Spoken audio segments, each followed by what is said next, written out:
Yeah. She's doing good. And her boyfriend, he got, I think it's lung cancer. And they stayed down in Little Rock for almost a month in the hospital. You know, he's actually in really good health. Right. Because he's a big bicycle. He was still racing, and he's younger than her. Yeah. So he's probably like 66 right now, 65. And both his parents were in the 90s. One's still alive. I think his dad died, or his mom, I can't remember which. But into the 90s. And so, I mean, ate healthy, and stuff. You never know.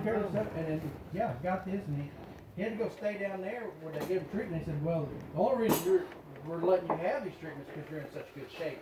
Because if you weren't in that good a shape, your body couldn't take it.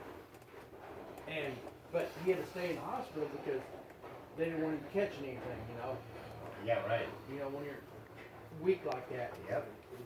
it'd be deathly. He's back home now, but he's going to have to go back down there again.